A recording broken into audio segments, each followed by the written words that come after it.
Hi everyone, in this video I'm going to talk to you about how to make an offer on a home as a realtor.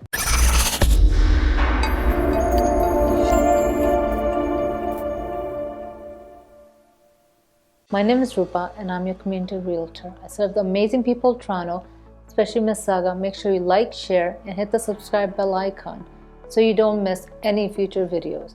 When home buyers begin the home hunting process, they often don't realize how many steps it entails. Today we're going to talk about how to seal the deal of your dream home, what it actually takes to get an offer accepted.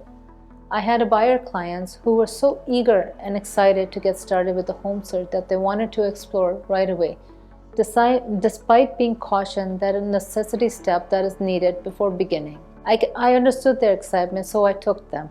Out of 10 homes, they loved one particular property so much that they wanted to put it in an offer. And our offer almost got accepted, but because they skipped the essential step of pre-approval of their mortgage, they lost out. So the moral of the story is it's really important to write an offer correctly so that the seller accepts it and you get the house of your dreams. While dreaming is good, planning is key. To do this, your offer needs to be as strong as possible. Here are some things to consider. My essential step number 1, price your offer correctly. Remember, it's the market and not you or the seller that determine how much a property is worth. It's basically a simple supply and demand. So don't try to lowball the seller, you only insult them. Instead, take a look at the comparable homes that have sold recently in the area and come up with a price that's fair and reasonable for both. When you do that, you'll have a better chance of securing a home and getting the offer accepted. Essential step number 2. Consider your clauses carefully. The clauses you write in an offer are designed to protect you, not the seller. Everything from securing a loan, to home inspection, to selling your current home on the market, to the closing date that you choose could potentially impact the seller in a negative way. Since the market is extremely competitive, you'll want to consider which clauses to keep in and which one to take out very carefully. Sometimes people take big risks and remove all of their clauses to make their offer more appealing to the seller. I will not lie, this is a very risky thing to do.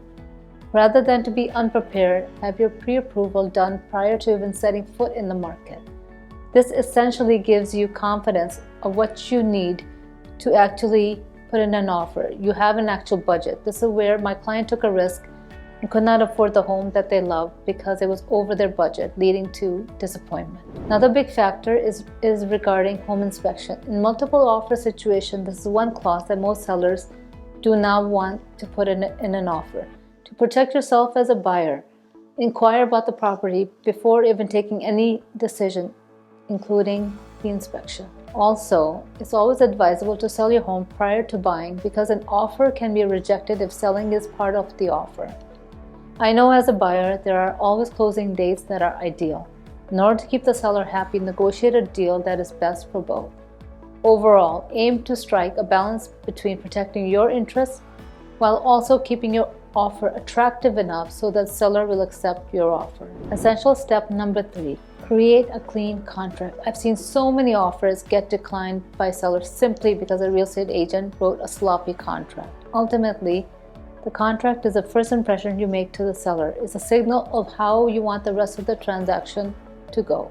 Make sure your real estate agent writes a clean contract that's organized, simple, and complete. You'll be surprised by how many agents get this wrong. If you found value in this video, we'd love to see more future content. Make sure you like, share, subscribe, hit the bell icon. If you want to reach me, see the text below. From me, you'll get zero pressure, zero sales tax. It's just the help and the guidance that you need. See you in my next video.